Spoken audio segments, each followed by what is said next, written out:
Happened in the 90s.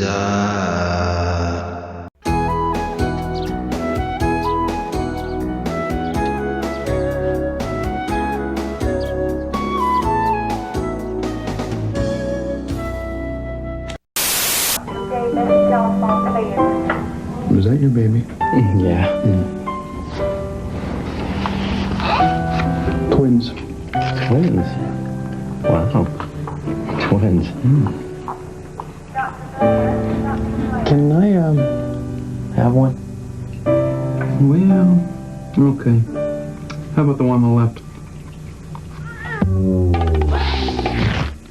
Two for me. None for you. The one we watched before, didn't it have someone die? It had a death in it. It had an insane death in it. But I got to, even with that, it doesn't even stack up to what we watched. And then when you compare what we watched to the other episode of television that we watched this week, I mean, night and day. Night and day, dude. It's ridiculous, man. I can't even put the words how asinine that episode was. Like, you can't even say they were smoking weed. They were smoking. I mean, crack. I don't even think you could do drugs. You know what I'm saying? Like, I don't even think drugs would make that happen unless it's some Hollywood next level 90s shit. It's not even like put that on the good name of drugs. Yeah, let's not blame weed for that. But all that being said, having smoked a little weed and then watching that, perfect recipe for just a lot of laughs. Jeez, man. First time talking about Ray, and apparently it's like the season finale, the season finale. And humble brag, I gotta say, man, I'm impressed with these likes we're getting on Facebook. I can't stop logging back in, and it's like watching your tree grow, and you're just so proud of it. You're just standing there like Forrest Gump on that boat. Just I try not to pay attention to it, Steve. I do. I love it, but I don't like getting obsessed with it. And I'm not saying you are, but I will become obsessed with it. So, I'm there, man. And, just about every other time I go on there, a new like. And I don't know what it is, man, but please, people, keep coming. I hope I didn't put pressure on the situation, man, but shit. Hey, like us. Hey, yeah. Fuck that. We are putting pressure on you. Hey, people, like us, share us, comment, all that. I got to say, something that I discovered that you apparently knew about, these wrestling shoot videos where old school wrestlers just tell stories about the 90s or like doing drugs and shit. Yeah. Kevin Nash does not give a fuck about telling his opinion about any he does not have any care about saying what he thinks about wrestlers, and I love it. Whatsoever. Any. I forget who they were talking about, but like an hour into this episode of this video I watched, him and X-Pac are just wine drunk, and they're like legit slurring their insults. They're so drunk, but they're just out there, they put it out, and they're just talking all the shit. Scott Hall too, before he died, rest in peace. Yeah. They used to just sort of talk about that time, and they just did not give a fuck about hurting feelings, Well, dude, it's Kevin Nash. What are you gonna do? I mean, the legacy's there already, and it's what's cool about it. It's like they're it's the interview you want to hear every time. That's why I kept watching. I was like, oh, this isn't some shit where they're trying to like hide the real thing. He's just like, yeah, that guy was a fucking cunt. Like this and that. Like Scott Hall was talking about eating out some shit. I mean, it was wild, dude. They like to rock and they like to roll. Oh. But yeah, Steve, the contrast in my opinions of the shows we watched today, and even just like the excitement of each show, is wild. And I gotta say, Ray, first season, I don't know, this is a series or season finale. Kind of gives you a backstory, though. I mean, that is like a formulaic episode that every show that you can think of, like a sitcom, uses that. Martin did that, where they show you how him and Gina met. And they flash back where they're like, I think they're at a party and it's like everyone's memory of how Martin met her and stuff. Yeah. I mean, that Fresh Prince did it. Yeah. Can we still say Fresh Prince? God, Jesus. Yeah. Let's not get too far into that, but what a terrible. I don't like it, Steve. I hate it. Bad. I hate it for him. And obviously we gotta have to maybe touch on it later, as they will see. Well, let's get to it. They call me the Intimidator. When I'm cooking, I'm unbeatable.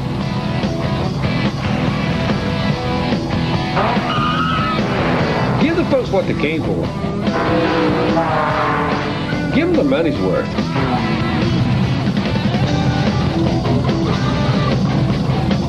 I'm friendly. Just don't cut in front of me.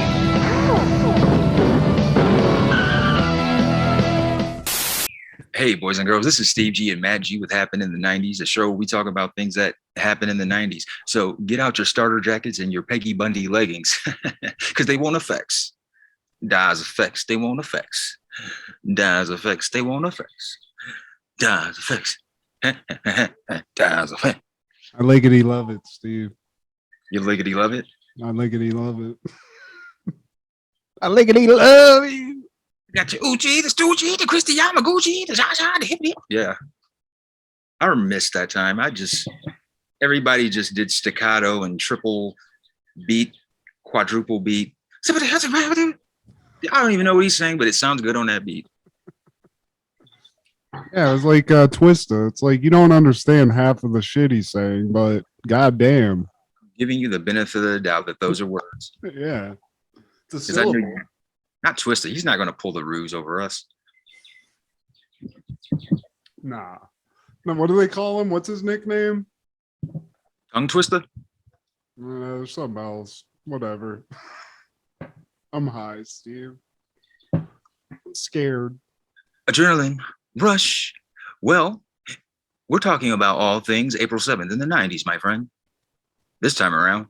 And in 1991, on April 7th, Married with Children, they had a two-header that night. And the only reason I'm talking about that is because the second part of the two-header led into a pilot episode of Top of the Heap, starring a young, how you doing? Yeah, that guy. You don't remember? Top of the Heap. Top of the Heap. It was a spinoff of Married with Children. No, And, Steve. Yeah, I'm looking it up. Mr. Friends, yeah. He was Kelly's boyfriend for a story arc, and then that basically streamlined into them having their own show. Him and his father, and it was like a modern Midwestern Sanford and Son of sorts. But it only lasted about 6 episodes, so it didn't light the world on fire. I mean, Joey just didn't have the heat yet, Steve. And from what I'm seeing on this, it just looks like even more white trash Married with Children. And the guy who played his father is Joe Bologna. Joe Bologna. Joe Bologna. Joey Bologna. That's how you spell. This guy looks like a fucking B-grade Al Bundy. I mean, they really just went for a complete fucking like photocopy of the show just with Joey in it. Yeah, that's kind of what they were gunning for, man. It's like, this show's been on for about 10 seasons. Let's try to like make another version of it. But with Is there any crossover with like the real Married with Children other than just like the backstory? Was Al Bundy ever on this show? Did they ever do like a Avengers level episode? I think the pilot episode was basically a part of that. Oh, okay. I got you. Yeah. No, I don't. This show, it rings no bells, Steve. I don't. I must have been checked out at this point. Yeah, obviously. I mean, fuck the show anyways. 6 episodes. 1992.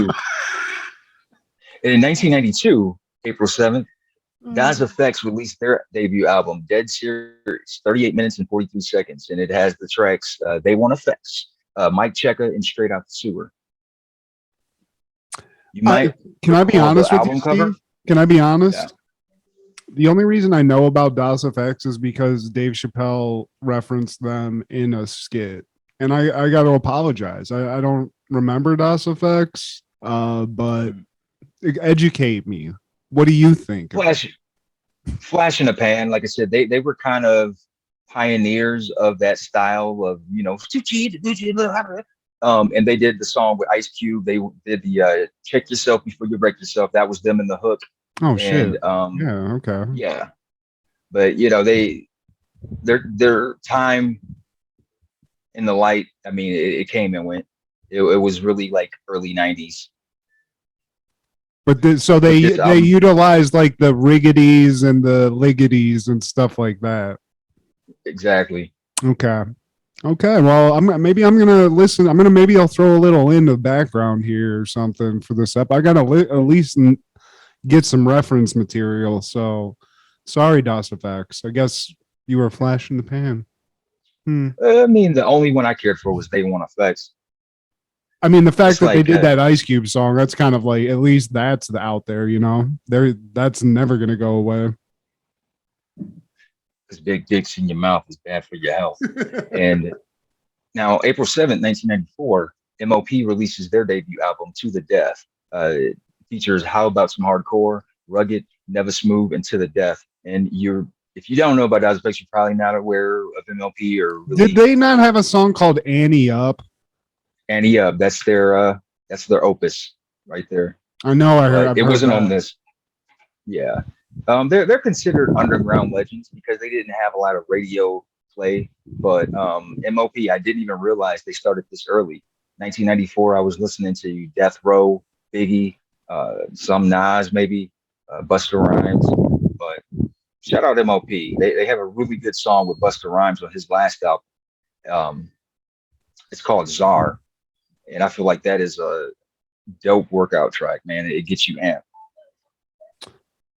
I think that might be the one that I saved because you recommended that album to me. You're a big fan of it. And I think that might be the one that's on my list for the workouts because there is one on there that's just like, it is a banger. So, and shout out to Busta Rhymes also because I just don't hear his name brought up as much as I think it should when we're talking about, hip hop in general. But I don't know. And the greats.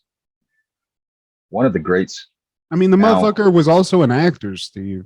He fought Michael Myers. He was in Shaft, the initial remake of Shaft with fucking Samuel L. Did he make it all the way through Mike Myers?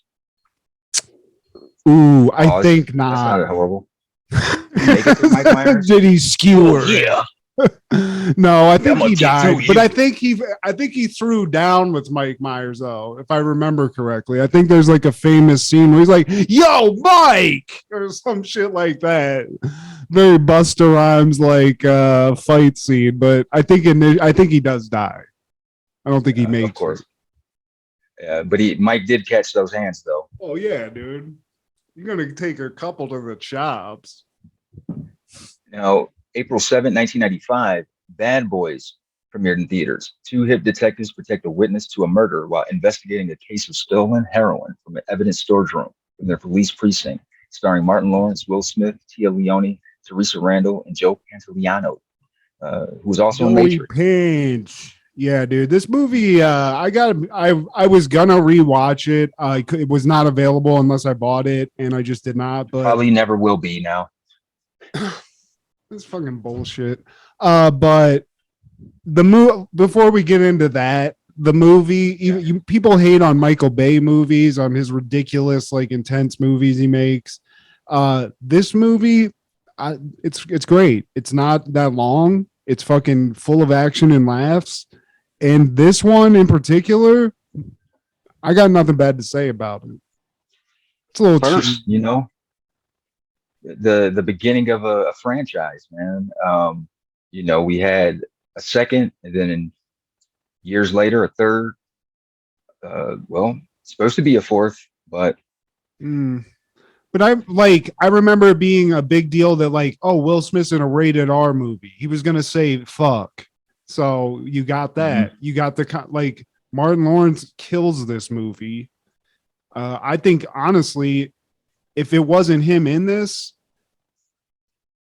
it just wouldn't have gone. It wouldn't have become the franchise it was because he added so much to it. I know it's like a Will Smith thing, and like in the '90s, he was sort of the hot ticket guy that you know, Independence Day, Men in Black, all that shit. Mm-hmm. You put him in, and it was automatic $1 billion movie. So, but it's just like a vintage Michael Bay '90s movie. A lot of fast cuts, a lot of fucking like crazy shots.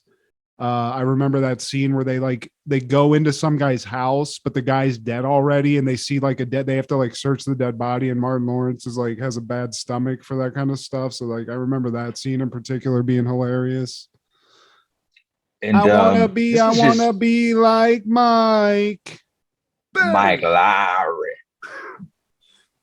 But Well, I don't know, man. I like as far as the shit goes at the Oscars, Steve. Like to me, the only thing I have to say about it is I feel awful for both those dudes.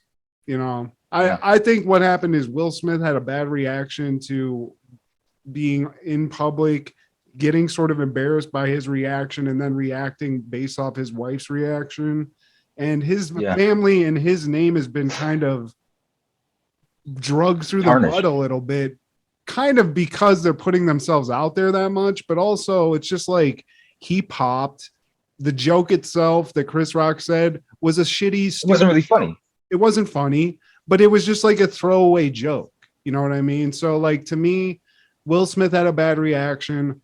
I feel awful for Chris Rock because the guy is literally a legend of comedy, and he was stuck in like in this moment where, you know, people are like criticizing him, like acting like he's a bitch and he should have done some, but it was like you can't do that. If he would have done something, it would have been a more insanely much worse. Like in, you know. So I just feel bad because it's just two guys that to me are like two of my idols from that time period, and it just is sort of a humiliating thing that they both are going to have to deal with now. Will Smith, I think, kind of sort of fucked his career up at this point. Like I think he had some momentum, and now it's like, we got to wait 1.5 years to let this stink off your name, you know? Like I get the punishment that he's getting. It's warranted. The Academy has to do something, but you know, not just is he barred from the Academy for now or suspended. They cut off his next couple movies, man. There were going to be sequels to another Bad Boys, I Am Legend. There's going to be another Hancock, and you know, that's Sony. And I believe Netflix, they had some deal with him too, man. But here's the thing, dude. Will Smith has been considered a nice guy for the past 3 decades, even before Fresh Prince. He was the clean rapper that was doing the not so gangster things that NWA or even Public Enemy, even though they weren't gangster, he was just considered safe. It's always been considered that he's always been the he's palatable nice to anybody, you know. It's like palatable to anybody. He's approachable to everybody. It's not like an adult thing at all. Like Summertime, anybody can listen to that fucking song. It's classic, man. I'll getting jiggy with it, all of that. But I don't think that speaks on his character because he's still that person that you just described, man. It just at the same time he's human, and I know people hate hearing that. They feel like that's a cop out, but it's true. He made a human error, a huge error on a grand stage. It's unfortunate that he did it in such a fashion. It probably would have been completely different if this was behind the scenes, you know, after the show, even at the post-Oscar party or something. You know, I hate that for him. I feel like this is Jada, and you're going to have people defending Jada saying, oh, well, she had alopecia. Like, dude, she didn't have cancer. Okay. And nobody listens or watches Red Table Talk. How was Chris supposed to know that? Is he supposed to know all of those things about each person he says something about? In any comedy show, if you're sitting up front, there's a good chance you get cracked on. And I mean, he's a comedian. That's what comedians do. I'm a fan. I didn't think the joke was funny though, but like, they're both legends in their own right. I don't think this is something to cancel Will on. He didn't murder anybody. Absolutely not. Absolutely not. It's just a bad look on everybody has a bad. It's like that guy, especially that dude. There's so many moments that guy on camera talking about, you know, mental health or just being successful and being like making cool shit. There's nothing bad. I've never seen a video of paparazzi where it's like, get the fuck out of here, like anything. Yeah. So ever. Well, he did slap the one guy, but he kind of crossed the line. Did you try to kiss me in the mouth, bro? I don't even see. I don't even remember that. Oh. But like, unfortunately for This him now, like it was on something that even if there was only TV, mad people would have seen it. And now we're in the fucking age where, if it's a moment like that and it's recorded, it's gonna be broadcast over. I mean, I've been watching nothing but reactions and like comedians talking about it, and people even fucking like Skip Bayless was talking about it and shit like that. So it's just like it just sucks for him. He's not gonna go away. He just won an Oscar, and it's just like, you know, guys, I think we all wish that he would have just went backstage and been like, hey man, like that's not fucking cool. Like go apologize to my wife. You know, some shit like that. But to do this, it's just like, that's just a bad moment. It just, man, you could have waited. I wish you would have waited 20 minutes and just talked to him backstage, dude, because it just sucks. Yeah. Because now Chris Rock's brothers are coming for him. They're talking about it's on site. And I didn't even know he had this many brothers. I knew about Tony Rock. Yeah. There's like a younger brother, our age, and he's talking out like, dude, yeah, when I see you, I'm like, dude, really, what are you going to do to Will Smith? I guess maybe you're going to jump him. I don't know if Will has any brothers or siblings, but I mean, honestly, if you want to just think about it like after the fact, like what happens now is Chris Rock is on tour and there is going to be many sold out shows that maybe wouldn't have happened had this not happened. I'm not saying people aren't going to see Chris Rock, but now everybody wants to go see if he talks about this shit, because he hasn't really even talked about it. He just said, you know, I forgive him. You know, he's trying to like be the classy dude, and credit to him because that motherfucker, at least he made it out of that moment without like completely just like bricking or, you know, he made it out. You know, you can say what you will about it, but like he's going to make a shit ton of money off of this. Will Smith, you fucked up. And now like your wife's an actress. People are kind of coming at her a little bit, or like, you know, it's kind of weird. There's a lot of different opinions, but it's just like, I feel like he affected his whole family business. All of them are actors and entertainers, but Chris Rock, like, it's crazy. His brothers are out there like, yo, if I see Will Smith, I'm going to fucking fuck his ass up. But he slapped your fucking brother. I get it. It just sucks. I like both of them. It's like, I want to support Will Smith, but I also, it's like Chris Rock didn't ask for that. He just told a shitty joke, but that's what happens when you're a comedian, especially if you're just like trying to ad lib some shit. Just fucking sucks. Yes, comedians, they take a gamble, and sometimes they hit, sometimes they get hit. And like Chris Rock and Will Smith, it didn't change my fandom of either. I'm disappointed in the actions that he made, man, because this was supposed to be the apex of your career, man. Like we seen it. Like you won an Oscar, dude. You went from being a fucking the Fresh Prince on TV. You just won an Oscar.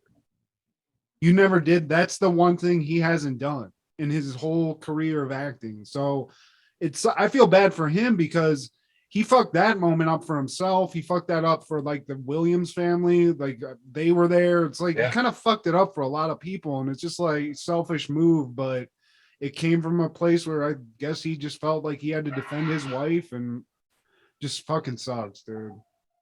Now, love you, Fresh Prince. Man, we still got love for Willie from Philly.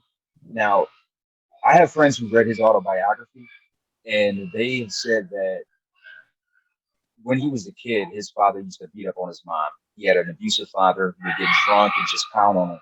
And one time, he would beat her to the point where blood was coming out, and like it's something that just stuck with him. So like, there's some of that he's internalizing, and you know, he's got a lot of demons. You know, we all do some in some shape or form, man.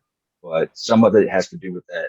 But back to Bad Boys, man. This was the directorial debut of Michael Bay, actually. It's the very first one, and they were going to have Eddie Murphy and Wesley Snipes play initially. God damn, that would have been a fire ass movie too. But this movie, it's a fucking burner, dude. if you don't come out liking this, I don't know. Like you just don't like good fucking fun action movies. This is sort of encapsulates to me what I love about 90s action movies.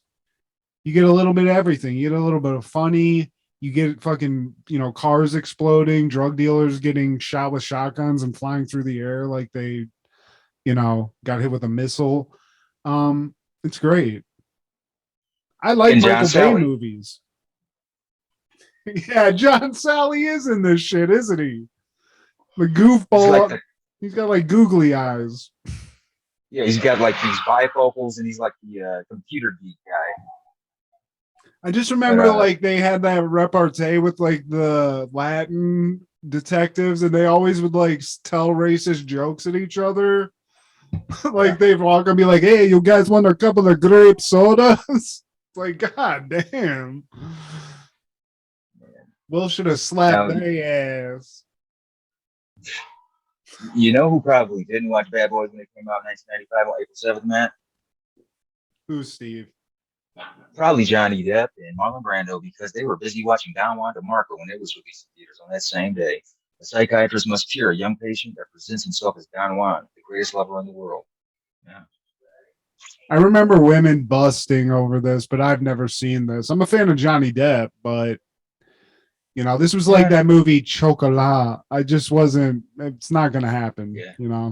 I watched Don Juan DeMarco because it's considered one of the greatest love movies of all time, and it's got Marlon Brando, Faye Dunaway, but Chocolat, nah. Was Marlon Brando? Was this when he was like fat Marlon? I'm assuming it was like that had to have been later in his career. 1995. Yeah, he's there. He's Brando Zuna. Yeah. Apparently Selena's in it, so that's worth watching. This was her only movie, and the movie was released a week after she was murdered. We talked about that last week, so yeah. Nice. Bummer. Oh.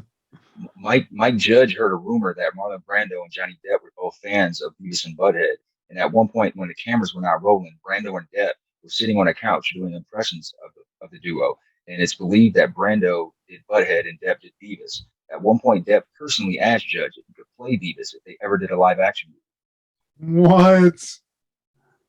I have never heard that. That's fucking sick. Mm-hmm.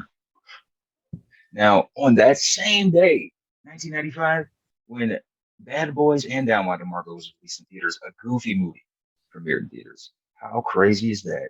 That is some weird and wild stuff. I gotta say though, like this movie has like an insane cult following. If you go to like that 90s con thing, people like dressed up like that Powerline guy behind you.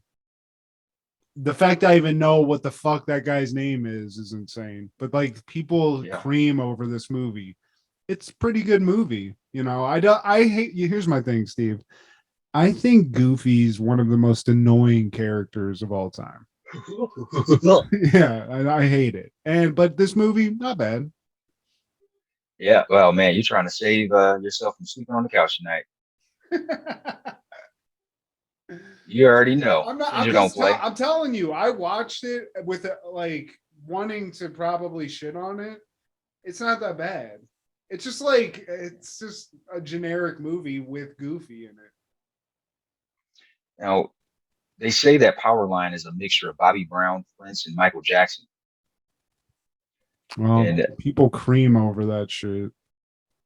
And Bobby Brown was supposed to be the voice of Powerline, and he had already recorded some songs, but was fired due to substance abuse issues.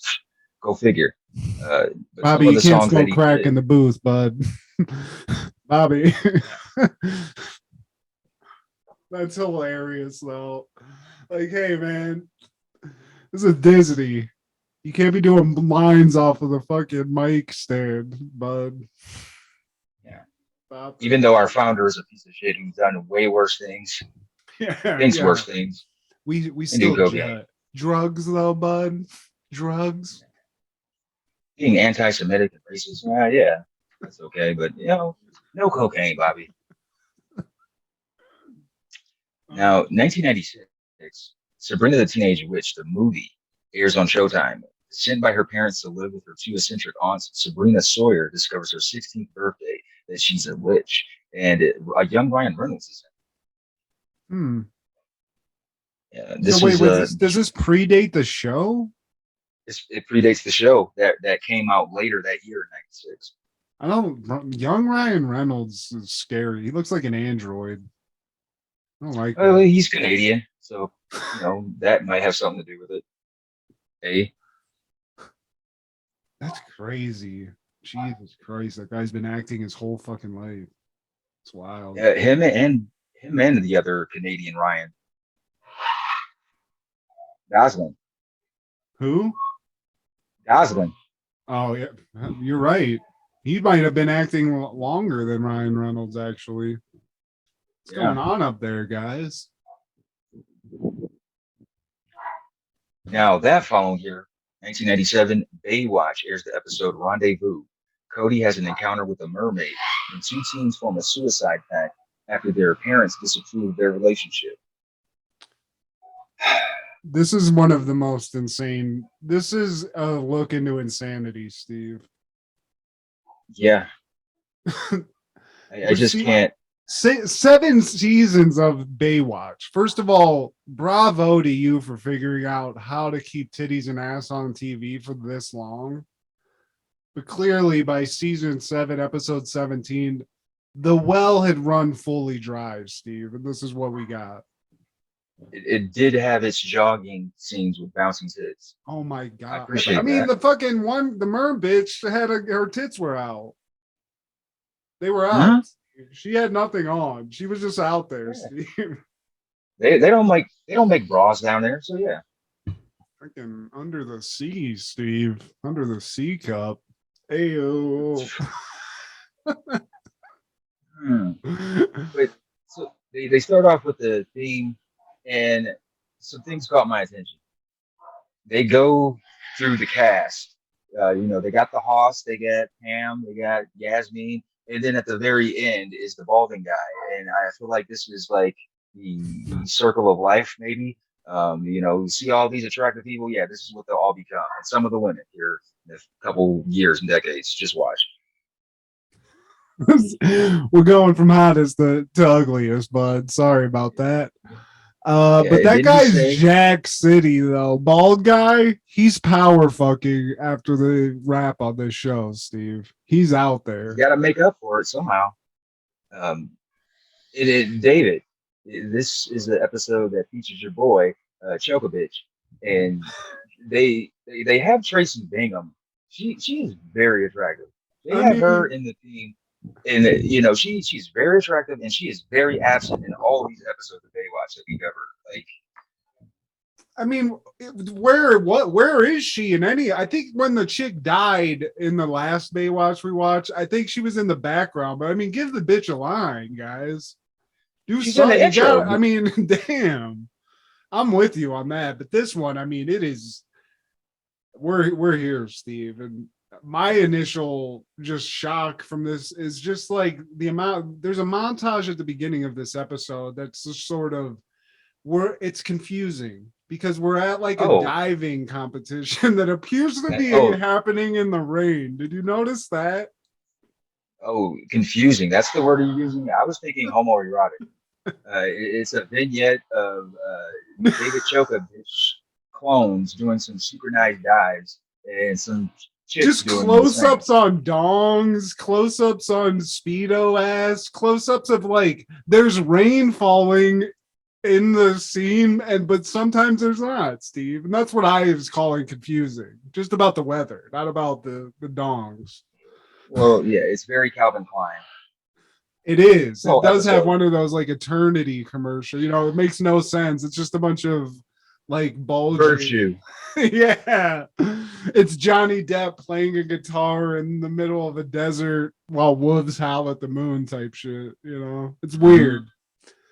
But we're here. It's some diving competition. God knows why. But apparently what we're supposed to focus on is, I believe, Todd and Kirsty, two young up and coming divers in Malibu that are not only killing it in the diving world, but they're also madly in love, Steve. Yeah. From the opposite sides of the tracks. Very One's born Romeo on the and silver Juliet. spoon, and one's born in the trailer. And you know what I realized, Steve? I was trying to place the trailer trash mom because she was an actress that I have seen throughout. She just has like a face, and I realized I think it's the mom from Pet Cemetery, Ridge. But anywho, Todd and Kirsty, they're diving, they're being soaked in rain, they're coming out, they're doing synchronized, dives. And also I think there's like a member of Baywatch that's somehow involved in this. He's a Latin dude, and I don't know his name. Manny, maybe I'm saying that. Manny. But, okay. Yeah, who's not in the intro. Yeah, He's man, too new. he's nowhere to be found. Tracy Bingham, full intro, but she was off, doing something else when they were filming these. Hopefully, guy's named Steve. Hey. Yeah, Denise is her name. Denise Crosby. That's the one that played the mom, and she's been in a lot of stuff. Do you see Pet Cemetery on that list, Steve? If I go deeper enough into the MW, when did? Yeah, Rachel Creed, 1989. Yep.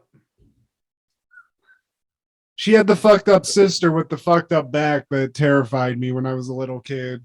And she has like insanely like vivid eyes. She doesn't look like trailer trash, but in this she is playing your trailer trash mom, who's just a bitch, Steve, if I'm being honest. She doesn't want her daughter dating that spoiled brat, Todd. Oh, and one thing I have to point out, let me not forget, at one point in the synchronized diving competition, Steve, the men start doing the razor's edge off of diving boards. Did you notice that? I did clock that. And why? I don't think that's in the Olympics. I don't think synchronized diving is in the Olympics where there's like two guys on one board. I don't think you're double plugging a board like that. I've never seen that. But salute to you for doing what I consider a very dangerous maneuver off of the high dive. I mean, so that's very brave. I think they did that for pleasure. The actors, they wanted to, they were really adamant. Like, no, we want to be on this board at the same time. We're doing tandem dives, bud. This is how it goes down.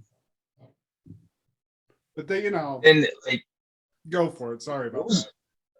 What was the reason of Cody doing the dive? Are they doing some kind of test? Is he trying to break a record? Him and CJ are on the boat, and he's like trying to do some kind of obstacle course deal where he's going deep into the sea.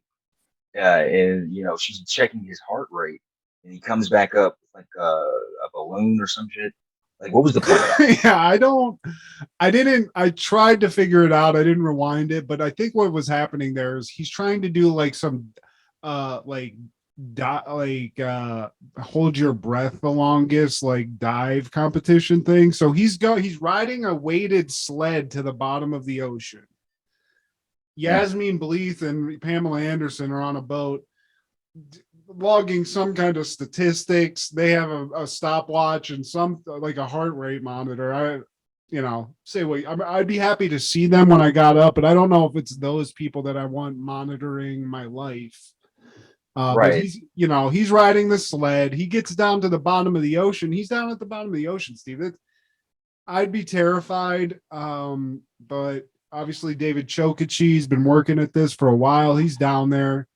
And as he gets to the bottom, he's looking through the mist and the murk and like the seaweeds. And he's like, is that a mermaid? And lo and behold, Steve, hot damn, it is a mermaid. It really is. She's there. But he's a human.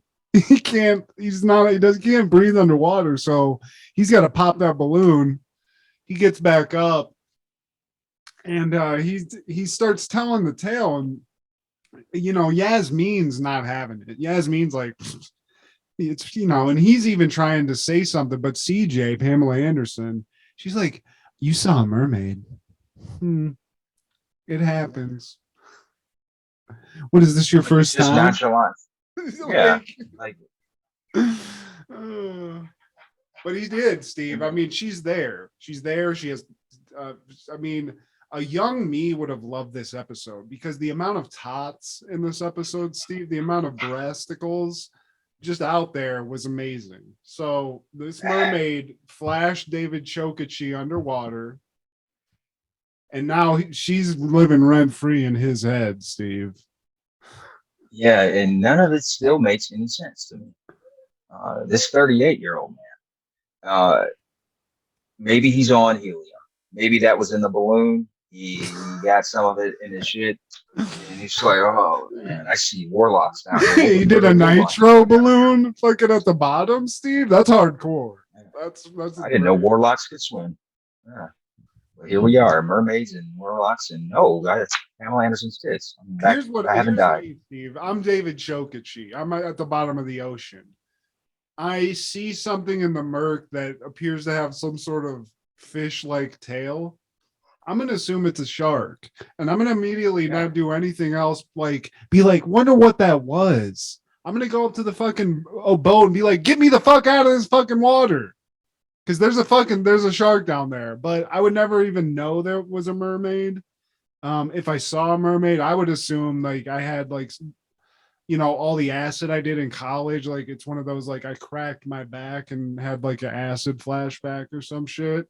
And I just write it off. Dude, I'd feel uncomfortable, man. If I saw that, I'd get the fuck up out of there because that's not my domain. I saw a mermaid, so who knows? I might run into a merman. She got a dude. And here's my thing about this, Steve, because he's now, if let's say you go through the logic of a David Chokichi, you get back up there and you start believing you saw a mermaid. Legitimately, you think in your head you saw a mermaid. It's like when they show people that talk about seeing a ghost and they're nonchalant about it. If I saw a mermaid, I saw a mermaid, Steve, I know I saw it. That's the only thing I'm going to be talking about, maybe for the rest of my life, because now I know a fictional creature exists in this world. Because does that mean there's fucking King Kongs out there? Godzilla? What's next?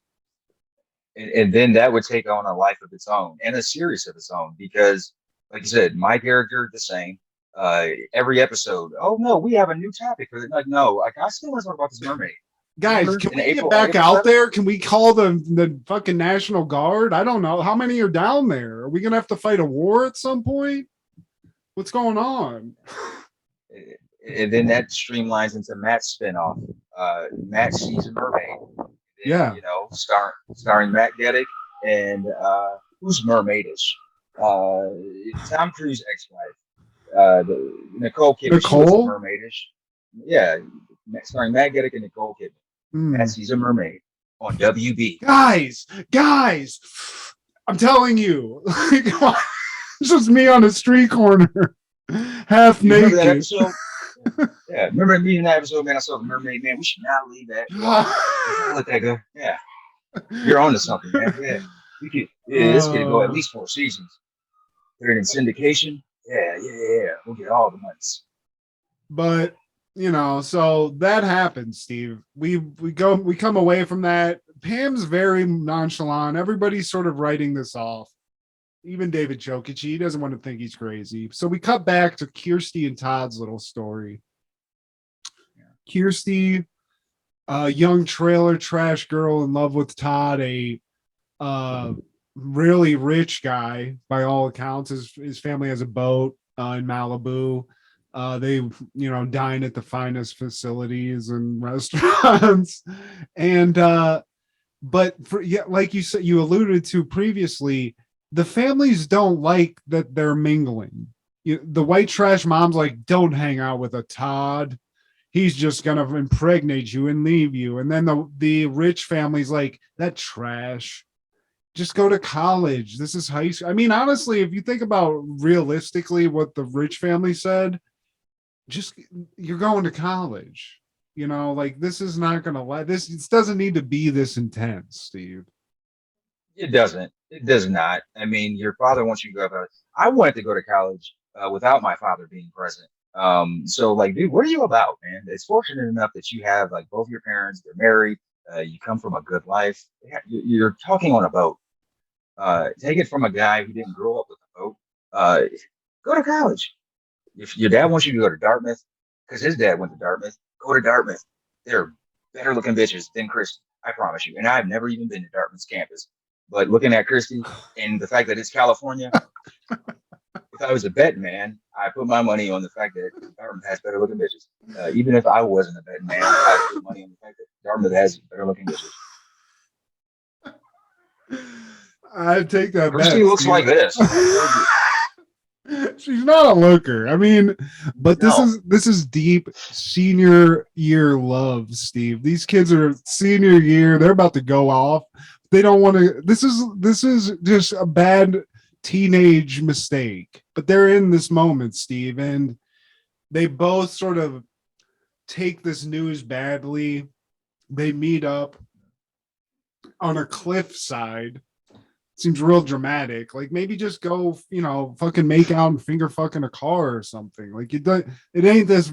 You're in high school. We all had to sneak around, fucking do that. And that, but just like don't hang out on a cliff and just be like, fucking life sucks. This is all about this. We're gonna make a statement, baby. What the Let's fuck? kill ourselves together. And so, yeah, they decided to jump off the fucking cliff. And they Like, jump, Steve. I was like, and somehow Manny, this the Latino kid that we talked about, he knew that this was sort of happening. He had some sort that he's friends with Kirsty, and he knows about this situation kind of. So Baywatch is clued in on this. Yasmin Bleeth especially, and so when they're at the cliff, she sort of puts together, they're like, oh my God, these kids are going to they sort of figure out that they're going to kill themselves. I mean, Yeah. you kind of jump into a fucking big conclusion there, but rightfully so, because these kids jump into water, and Kirsty apparently tucks. She does something so that she doesn't get hurt, but Todd does. He takes a hit. And Yeah, he don't know how to die. yeah, I mean Todd must be like the towel boy for the dive club, because he's not able to dive into water correctly, but he was trying to kill himself. So Now, meanwhile, Cody, he's got to get back to that mermaid fossa and see what them fins talking about. Yeah, he's having a daydream where he's under the sea with the mermaid and they're swimming together, making out, shopping for rings under the sea. It's like a But it was fucking all Little Mermaid porno, Steve. But it was all a dream. I mean, he wakes up. It's hot though. I mean, his reality is better than his dream. 'Cause he wakes up, Anderson's right there. I mean, it is. I mean, but weirdly, Pam seems to sort of be into. I feel like Pam's trying to get them like into some sort of aquatic three-way. Like well, she's interested. I sense a little bit of jealousy, because when she was at first, she's questioning him about his daydream. And he's like, "Oh, really? Oh, what was she wearing? Oh shit, I don't know, some fins and What was she wearing, Steve? What'd she say? Yeah. But you know what I also love is that Pam Anderson has some sort of like education on mermaid like world and their what their capabilities are. She's like, did it speak with you telepathically?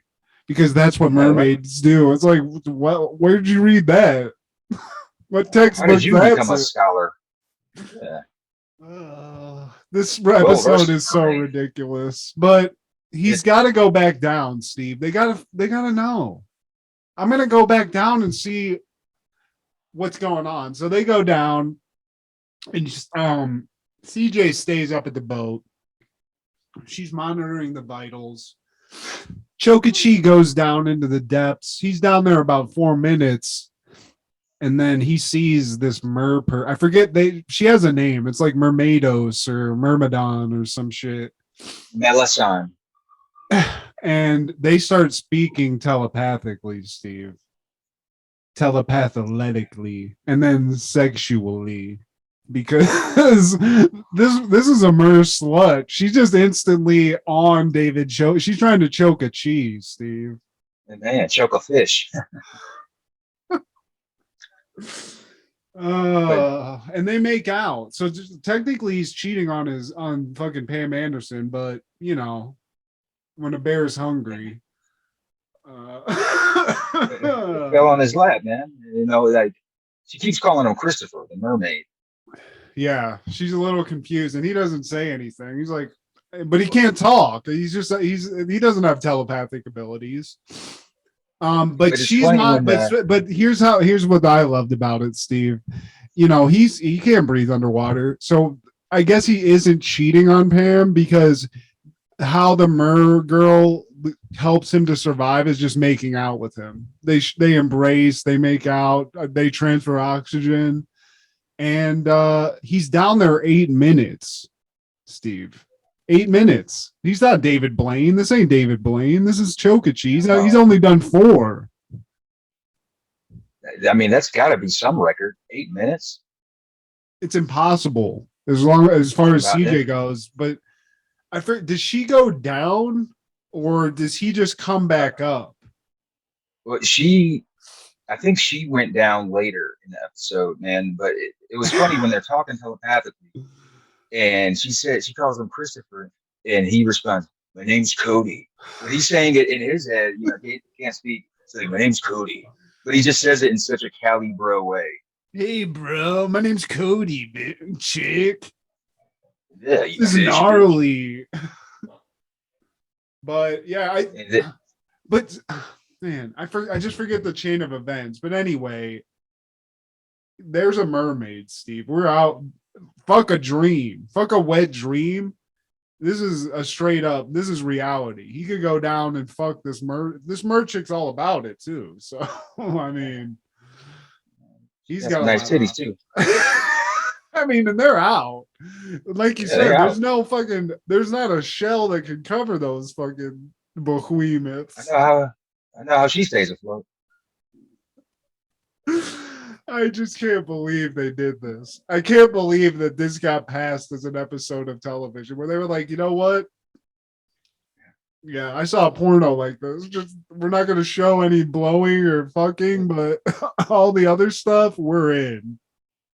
What season was this? You said season 7, Steve. Season 7. I mean, how many people can you save from drowning until it becomes really boring? I mean, that's very exciting in reality, but as a show, it's like, okay, we get it. You guys can fucking run in water and fucking save some lives. Great. So season 7, man. At this point, they're just throwing in anything. You know, let's have a mermaid episode because we're based around the water. Like, okay, as long as there's going to be juggling tits in a scene or two, all right, we'll roll with it. And you know, next episode we'll have a magician who cross dresses. Okay, is Pam going to show her fucking bouncing breasts? Okay, great, fine. Yeah, yeah, dude. And I mean, cut back to the hospital now. Baywatch did save Kristy and Todd from an untimely death. Kirsty's fine. You know, she was totally, but Todd took a hit and he's in intensive care. And the parents of both kids sort of like cross paths and there was like some sort of an altercation there, you know.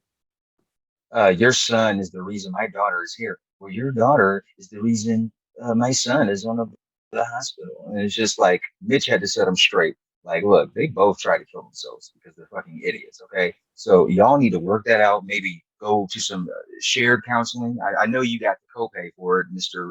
Big Riches. So, hey, there's the real story. Yeah, he Dr. Try to be on some Romeo. He's like, y'all should be ashamed of yourselves. Mm-hmm. Your fucking kids tried to kill themselves. But, you know, at the same time, like, if I was these people are just trash people all around. You know, that's David Hasselhoff should have just been like, you guys fucking suck. He should have done that. Yeah. I would have appreciated. I mean, it's the truth. They do both suck. And the kids are idiots. So meanwhile, Todd is on the bed and, you know, he's back to life, and Kristy, she's elated, but Todd's like, you know what? We were going to go to Santa Cruz. Fuck that. We're going to Mexico. I mean, he gets up out bed and is like, look, new plan. I just was in a coma. In that coma, I figured this plan out. Mexico, let's hop on the boat. So they hop on they're right there, Steve. They just fucking bunk out of the hospital, steal Todd's dad's BMW or some shit, and make way from Malibu fucking harbor into that fucking big pimping boat that his dad owns. And the fucker, fresh out a good thing, Steve. It's not all fucking margaritas and senoritas, because Todd might have some issues. Yeah, he does. Fresh out of the hospital. And he goes straight to the boat and he's staring at it. And the people at Baywatch, they're looking for him like, dude, he just took off and he might drown internally. He might have some stuff still in his lungs. And lo and behold, while steering a big ass boat, he starts coughing his lungs out until he passes out. I mean, he's not, at no point is she's like, Todd, are you okay? He's like, it's like, bitch, get me to a hospital. But Todd, you know, he collapses. She radios in a moving boat. I'm not sure if apparently she figured out how to stop the motherfucker. But Baywatch is on it. These are some very fucking committed lifeguards, Steve. Baywatch is out there. So Hasselhoff hops in the fucking helicopter. Yasmin hops on a boat. So they're fucking double the time in it to this boat. They get there. Todd's a little worse for wear, but luckily, as always, Baywatch saves the day. And these kids, I mean, Jesus Christ, Todd, you're going to really feel bad about this in a year when you're a fucking pussy at Dartmouth. You know, it's just, you're going to feel bad about this. Todd's dad should have been like, man, you see these hot ass chicks? See, you can get them if you go to Dartmouth like I did and, you know, get a good job because you can get these. And I know Kristy ain't going to look like this. She's going to look like her mama. She going to be in that trailer. You're going to be living with her. Yeah. We're going to disown you. She got nothing to offer. At least these, they can give you some good ass pussy, some nice shit. Now, I think this is when CJ, aka Pam, does the dive. You know, I got the line of events mixed up because this is just an asinine episode, man. This is where really like they out. Do cut away. Like I feel like CJ and Cody are just like hanging out on a boat. Like, man, so mermaids exist. Man, let's make out for a little bit because they're like, there's at some point where they may just like, she's like, ooh, tell me about it. And then it just like sort of initiates a make out. And then I feel like she just goes down and without him, she puts the scuba gear on. She's like, I'm going down there myself. But she fucking like just, I don't know how it happens initially, but she just like swims headfirst into some rocks and knocks herself unconscious. And gets stuck under the rock until the mermaid swoops in and saves CJ. And along the way, she gives CJ a pendant with a picture of a man that looks like Cody. And, you know, you put two and two together. It's like, oh, that's the Christopher. It's, you know, it's Christopher Columbus. One of those old Civil War looking pictures. You know, it's basically David Chokefish with a mustache. Yeah, I love that they get this magic medallion, and they're like, now we can prove that mermaids exist. Not really, bitch. It's just a fucking necklace with a picture. You could have bought that at fucking Ross and just put a picture. At Cedar Point.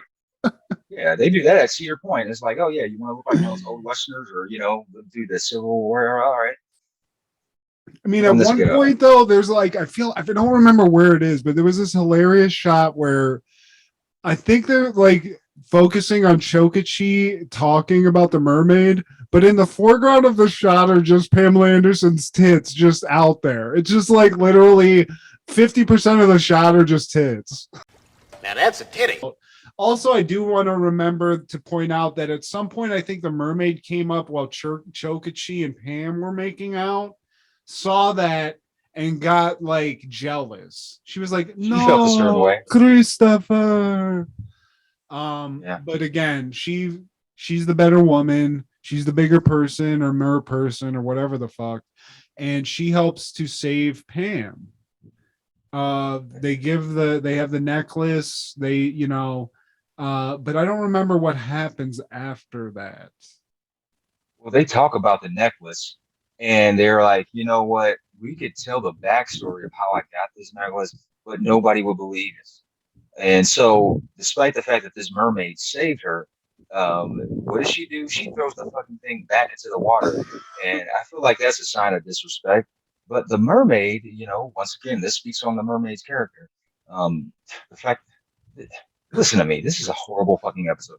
So the fact that she sees this, she saved this woman's life, she throws this thing that she just gave her. She doesn't trip. She doesn't trip. She just sees it, says, "Oh, Christopher," she just swims off. And that's that. Yeah, I mean, you're right, though. I didn't really even clock that. That is like pretty fucking disrespectful to be given like that. Like, here, this is my eternal love for you. And you're like, bye, bitch. like it's a penny and a pound. God damn. But that's yeah. the equivalent of a slap. Yeah. So now mermaids exist. They can help us. They're out there in Malibu's beaches along with everything else. So that's happening. Back to the Todd Kirsty situation. After Hasselhoff clears things up, he sort of shames the parents a little bit. We cut forward. We're back at the diving competition, Steve. Todd and Kirsty killing it. Parents in the actual audience, they're happy. There for their children. They're there. They're being parents. And Todd and Kirsty come out of the water. I think they win some gold medals. Maybe it's a pity medal because they just tried to kill themselves. They're straight off the suicide attempt, Steve. That's like why have an A and B plot where one plot is a suicide pact and then you add mermaids on top? It's like I forget there's a suicide pact even involved in this because I've been staring at mer tits for fucking 30 minutes. It's a lot to grab at. But thank you guys for doing this episode and for, really just putting breast at the forefront. They really had to lean into that in these later episodes, apparently. And I mean, congratulations, guys. As a child, I wish I would have known that this kind of shit was out here because I would have been a young adolescent just busting nuts to fucking these mer tits. Yeah, because this is before we could get internet. This is dial up, man. They're like, man, everybody's on the phone today. Let me watch this Baywatch episode. Just open up a Juki, it's a party in the can. Juki is so fun and fruity, you'll be dancing in the sand. Juki make you really kooky, Juki make you manly man. Juki, woo! Ah, it's a party in the can. Juki, oh man, line's busted. Trust your taste buds, not commercials. Somebody who probably didn't watch this episode of Baywatch was Ray Romano, because Everybody Loves Raymond was airing the episode Why Are We Here? And no one should have been watching this episode of Baywatch. Flashback to when Ray and Deborah first moved across the street from Marie and Frank. And like you said, everybody does this. I don't know what sometimes I watch Everybody Loves Raymond. I'm like, you know what? Not bad. But sometimes I watch it, I'm like, why was this a show? This is just not. And this is an episode where I got to say, Steve, maybe it's because we've seen this in so many versions and so many better shows. Yeah. But I wasn't a fan, especially comparatively to the insanity that was Baywatch. This is fairly tame, and it is a flashback. We're a season into Everybody Loves Raymond at this point. They're in their house. His wife is helping the kids. As always, it's just a bunch of fucking drama at this house. Ray's trying to play some softball, I believe. His wife's trying to be a mom. His mom keeps stopping by. His brother stops by, and it's all very hectic. It seems like it's a little overwhelming. So, you know, while they're sitting there being miserable people, they flash back. They're like, remember when we had that little apartment in Queens when your parents only visited a couple of times a month? God. And that and cut back. Oh, they have different hairdos. She's knocked up. You know, it's like that. They've just done it so many times. But we're back in that little apartment in Queens, Steve. And you know, she's pregnant with the twins. The oldest kid, the daughter, she's a toddler, and it's small and cramped, but at least they had their peace. And you know, they hadn't figured out what gender the newborn is going to be. They don't even know about the twins aspect, so they're playing around with that idea, and they're trying to figure out, like, okay, are we going to stay here? You know, once we get this new kid, are we going to have to find a new place to live? And then in come the parents. By the time the parents get there, they realize that they're going to have twins. So the parents come, and then later Robert comes. And Robert's my favorite character in the show, man, because he has been consistent. The times when I did watch the show, he's just the loathing brother that just never made it. You know, lives with his parents. He does get up. When he does get up, he's very like braggadocious too. You're right though. Brad Garrett is like, him and the dad were pretty. You know, the dad's sort of just like an Archie Bunker type, like old school guy that just says what the fuck. But I agree. I mean, there's redeeming shit to the show. It's just like, for me, this is just like a snoozer, you know. But Brad shows up. I like that the time, the flashback, he just has the stash. So again, salute to the stash. I love it. Yeah. And when they're announcing the gender, Robert's like, "Well, you guess you got a boy. You know, with his luck, you got a boy because you already got a girl." And he's like, "Well, no. Well, see, you got a girl, a girl and a girl." Yeah. He's like, "No, we're actually having two boys." He's like, yeah, and I also like that when they're going over the sonogram, you know, she's like, here's the legs, and here's the thing between the legs, and here's another thing. And it's like, he's like, they almost make it seem like Ray thinks his kid has two dicks. It's like, this kid's gonna be famous. Yeah. It's gonna be on Leno. This kid's gonna be famous or infamous, depending on how he pulls off this whole two dick thing. But turns out, like you said, two kids now, not just one, which to me would be a nightmare situation. You think you're gonna have one, you already have one, you're gonna have two in one shot.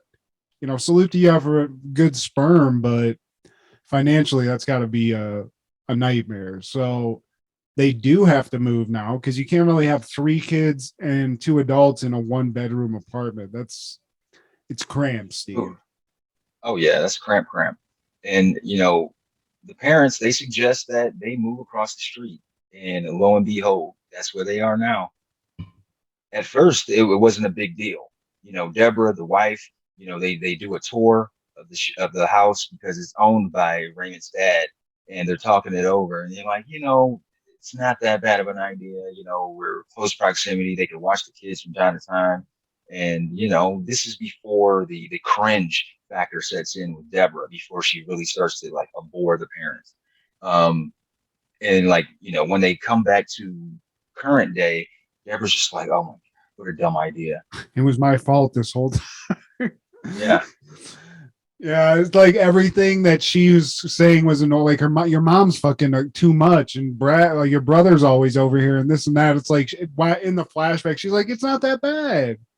We'll have some help. We'll be able to do this and that. Yeah, and then she becomes near suicidal when she realizes that she's put them in this living hell, which apparently that's what comedy is. Yeah, and right on cue, as they're discussing this, Robert and Mary, they barge in, and she goes into the refrigerator. I'll throw these potatoes out. They're nasty as fuck. I'm gonna make some new ones. And, you know, and Robert starts feeding the dog the potatoes. Like, no, I'll make him some more potatoes. I'll make them some better ones. God damn. But shout out to that lady because I always remember her from Grandma's Boy, which I love. Great pot movie. Everybody in this is funny.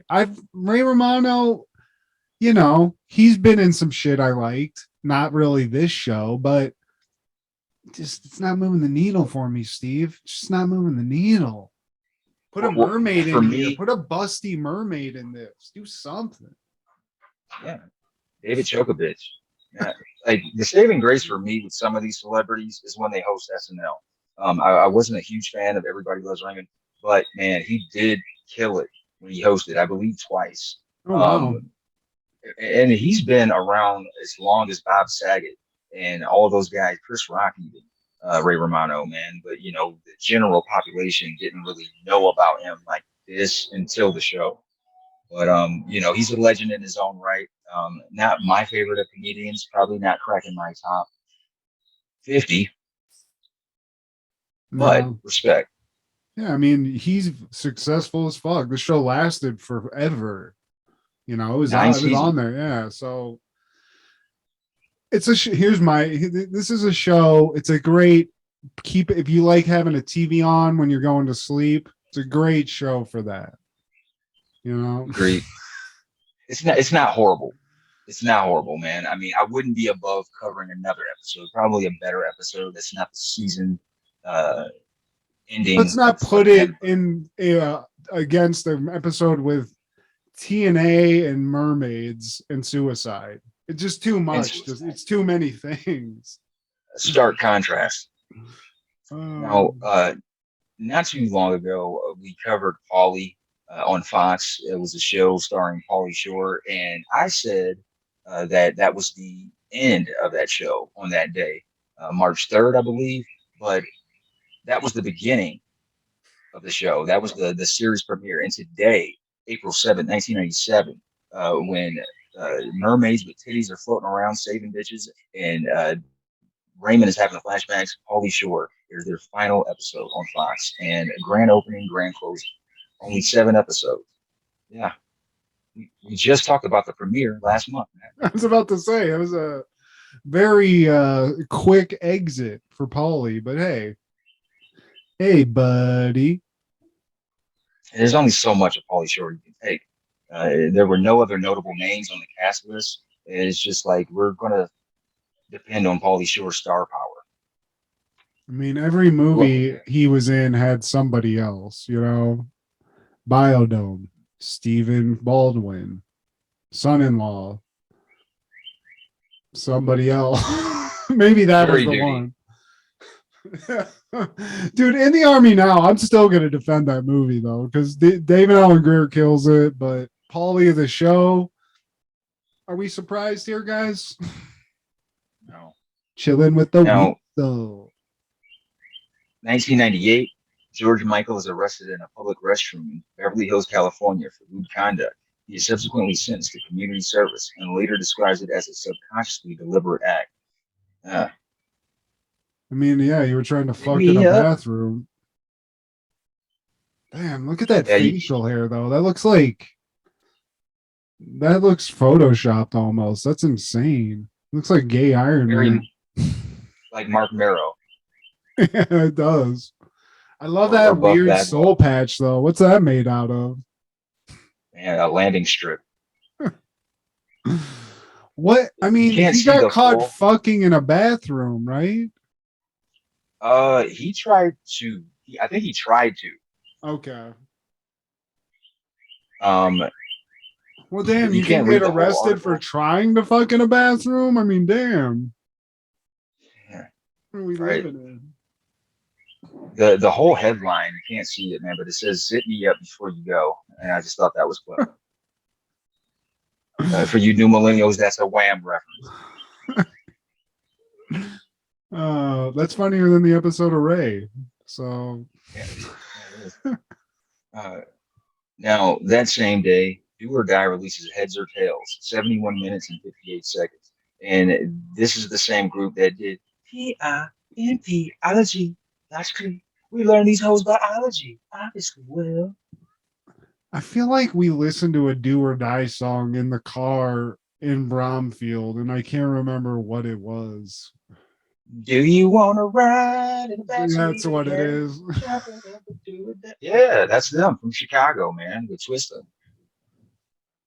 Yeah, a lot of good non-memories of that song. It's got a couple features, man. Twista's in there, Scarface, Bushwick Bill, Danny Boy. And on that same day, Goody Mob releases Still Standing. That's over an hour, and it's got They Don't Dance No More and Black Ice. Sky high, touch what I never touched before, seen what I never seen before, something. Sky high. It's the song with Outkast. Okay. I know you've heard it before. I probably but you've have. heard I can't clock it the way you're singing it, but They Don't Dance No More. They Don't Dance No More. Never heard that one. it's just hard. Man. I'm sorry, Steve. I'm sorry. I'm telling you, I lost the music knowledge. It's gone. The movie knowledge, it's half gone, but it's not quite gone. But Better than mine. the music, like Jordan will pull out names of songs and shit. It was like, let me hear it. Like if I hear it, I'll instantly remember it. But just by name or by you singing some shit, nah. Well, you do have me on the movie notes, though, man. Like I have That to shit look was up just some of these. ingrained. That's like Simpsons episode, and it's like so deep in there that even with like everything that I put my brain through, it's stuck in a little bit. Some of the shit's gone, but thanks. And you can't get it back. No, you can, because that's what's weird. Because if I see the shit, or if I like maybe read like something I read back then, it'll pop like a bunch of memories. But I don't know what it is. I'm gonna blame weed, but you know. Oh, man. How dare you? She's been so kind to us this whole time, giving us some great memories, ones that we could remember. But April 7th, 1999, Strangers with Candy premieres on Comedy Central. A 46-year-old drug addict returns to high school. I remember seeing this going to bed. They would air reruns late night, like Comedy Central does a lot. And it had Stephen Carell. Not Stephen Carell, Colbert. Colbert, yeah, he was in it. I mean, there was a couple of names in this. I feel like there was an art teacher. Maybe he was the art teacher, but there was some other teacher in the thing. I always just remember this being like really fucking fucked up and weird. I felt really bad for the lady because it's basically her getting shit on in every scene, every episode. She's fucking funny as fuck. And this show is always on like with like absolutely fabulous reruns and shit like that. Those like weird Ab fab. Yeah. Yeah. But I remember liking it. It did like, I mean, fucking Stephen Colbert was on this shit. There was a bunch of funny people involved. And I mean, this Sudeikis chick that's what her last name is, right? Amy Sedaris. Sedaris, yeah, that's what it is. She's funny. She was in there's a show called Unbreakable Kimmy Schmidt, and she was in that. Yeah. She plays like a fucked up character in that, and is hilarious as always. She was in fucking, I mean, she's killing it now. She was in Mandalorian and Boba Fett and shit. She's in like real movies now. Gee, who isn't in Mandalorian? Isn't Billy D in Mandalorian? Or no, Carl Weathers is in Mandalorian. Yeah, Carl Weathers is. Yeah, dude, it's sick. I mean, that's Bill cool. Burr. Bill Burr's in it. Bill Burr's been acting though, Steve. He was in Breaking Bad. 6 more minutes. Yeah, dude, I love that. And he's shitting on Philly, which is just so much even better than everything else. Yes. 5 more fucking worshiping a fucking fake character, giving him a statue. What a fucking dumb. All you people should be ashamed of yourself. 10 minutes. 10 minutes left, you fucks. Joe Frazier, he's a real boxer. He's from here. He doesn't even get, but you give Rocky 6 more minutes. I love it, man. But any callbacks, honorable mentions, or takeaways? I think there was an episode of this show in our list, and we haven't talked about it because maybe we can't watch the show. But there's a show called Parker Lewis Can't Lose. Yeah. That I remember liking. There was an hour block of TV on USA Network. One show was Parker Lewis Can't Lose, and the other was a TV show based on the movie Weird Science, where they bring a doll to life, like a Barbie doll, and it's like, Yeah. you know, Based on the movie. yeah. And that show was good too. That there was a hot ass chick in that. That was the chicken Kingpin, I think, if I'm not mistaken. It is. But I'd love to talk about Parker Lewis Can't Lose, because I remember it sort of being kind of a cool, like they're breaking the fourth wall type show. It was just like a lot of like weird humor in it. And to me, it was like one of those cool like 90s shows. USA had a lot of those. Like they were doing cool shit in the 90s like that. And then I think after that block was USA Up All Night with Rhonda Shear. Yeah. True, it was. But Parker Lewis Can't Lose was initially a Fox show. It was paired with I might be mistaken. Then. Maybe it wasn't on USA. No. Am I right? It was. No, it was in syndication. When it was in syndication, they paired it with Weird Science, and sometimes they would air it in the afternoon during the week. But initially, it was Fox, and it was a part of the In Living Color, Married with Children, and it was a cool show. And the dad on that, he ended up doing like a parody Jerry Springer style talk show. Oh yeah. I remember. Like, he was on like that show. It was like a spoof of Baywatch too. He was like kind of like the spoof guy. Yeah. It was on E because it always came on after Howard Stern on E, and I used to like watch that to, possibly beat off if there was the right episode. So. Right. Or the Howard Stern, depending on the episode, who the guest. I'm talking about the Howard Stern, not. Oh yeah. I think it was called Son of the Beach or Son of a Beach. Son of the Beach. See, you still got some memory. I got it, Steve. Fucking.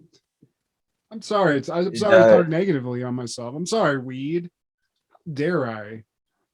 We have to cover Parker Lewis because I think the same thing, man. Like I keep seeing it, the episodes that are available week by week, and it's like, man, I remember really liking this show.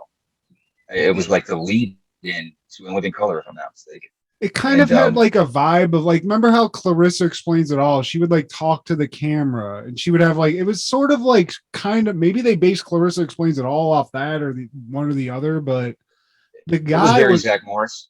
Exactly. It was like he had that vibe. Whoever that guy was, I don't think he did too much. Corin Nemec. He did some other shit, but I liked the show. I do remember liking it a lot. Synchronized watches, that was their thing. Him and his crew, they would like pull out their swatches or whatever. Hell yeah. Coob, he had like a big like doofy friend named Coob, I think, or maybe it was his bully, or I don't know. Something. Yeah, he was the bully that eventually became their buddy. Yeah.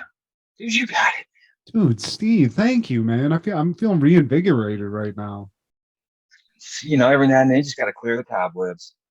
But yeah, my only callback is that 1998, April 7th, Gullah Island ends on Nickelodeon. And I only watched this because I have a brother that's much younger than me. And it was very sing-songy. This is the beginning of their Nick Jr. phase. In comes the Door Explorer. And, the Gullah, that's an actual group of people based out of South Carolina in those regions. Probably related in some way to the Haitians. But yeah, Gullah Island, that was a thing, man. Gullah Island. I remember how it went. I think it was. I remember this big animal, this big frog, dude. Can you see it on this makeshift green screen? Oh yeah, the yellow shit. I see like half of its face on the thing, but I'll put it up. I remember this. I think I babysat a kid that like at one point that watched this show. There's no reason I was watching this, but I do remember that song. Yeah, we at that age, we were about 13, 14, supposed to be trying to get laid. Yeah, we were looking at trying to look at titties and stuff at this point. Fuck a Gullah Island. Not big yellow frogs. And the fact that none of these kids were fazed by this big ass frog jumping up and down, bigo. And I'm slow. It scared me sometimes. Please like, share, subscribe. Listen to Over the Culture, Crush Gas, and B3F Podcast, Don't Worry, B Movies, and Pop Culture Hootenanny. This is Steve G and Matt G. What happened in the 90s? Bitch.